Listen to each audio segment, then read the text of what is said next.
ওয়াসার উন্নয়ন প্রকল্প এখন নগরবাসীর আতঙ্কের নাম। বর্ষা ঘনিয়ে আসতেই মাঠে নেমেছেন তারা। পয় নিষ্কাশনের জন্য খোঁড়া হচ্ছে 500 কিলোমিটার সড়ক। এরই মধ্যে রাজধানীর নানা এলাকায় তৈরি হয়েছে তীব্র জনদুর্ভোগ। তবে তা 2 দিনের মধ্যে ঠিক করার আশ্বাস দিচ্ছেন সংস্থাটির এমডি। ঢাকা স্যানিটেশন ইমপ্রুভমেন্ট প্রকল্পের আওতায় 2 সিটি কর্পোরেশন মিলিয়ে প্রায় 500 কিলোমিটারের বেশি সড়ক কাটতে যাচ্ছে ঢাকা ওয়াসা।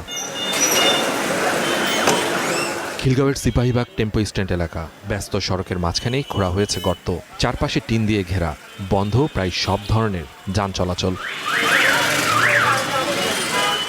একই অবস্থা নবাববাড়ির মোড়েও, তবে এখানে কোনো রাগঢাক নেই। খোলা এই গর্তে পড়ে নিয়মিত আহত হচ্ছেন পথচারী, জীবনের ঝুঁকি নিয়েই চলাচল করছেন স্থানীয়রা। গত রমজানের আগে থেকেই বন্ধ রাস্তা, একদিন শ্রমিক এলে পরে 10 দিনই কাজ বন্ধ।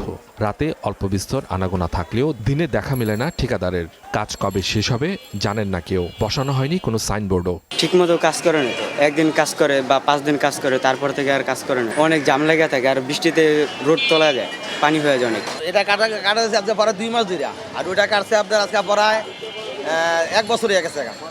1 বছর পরে এটা যদি বৃষ্টি হয় তাই মানুষের বাইক লিয়ে পুরো জায়গা, অনেক গাড়ি অ্যাক্সিডেন্ট নিতেছে। জায়গায় জায়গায় খাতা করে থুয়া জায়গা, আর এই যেভাবে মিশুরপত্র হালিয়ে তারা কোনো কাজকর্ম করে না।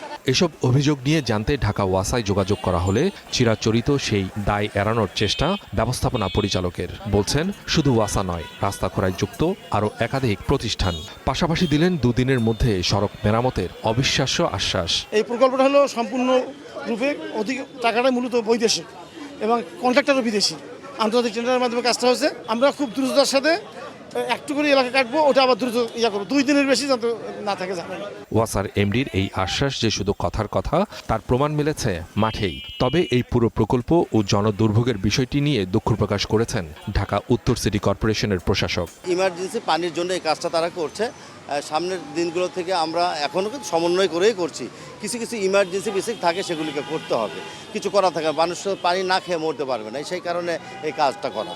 এটা অত্যন্ত দুঃখজনক ব্যাপার। এরকম কোনো বিষয় যদি থেকে থাকে সেটা ওয়াসার সাথে আমি একটু কথা বলে জানতে পারবো। উন্নয়নের নামে এমন সমন্বয়হীন খোঁড়াখুড়ি আর কতদিন সইবেন নগরবাসী? আশ্বাস আর বাস্তবতার এই ফারাক ঘুচবে কবে? এখন সেই প্রশ্নের জবাব খুঁজছেন নগরবাসী। Suman Mahmud, star news, Dhaka.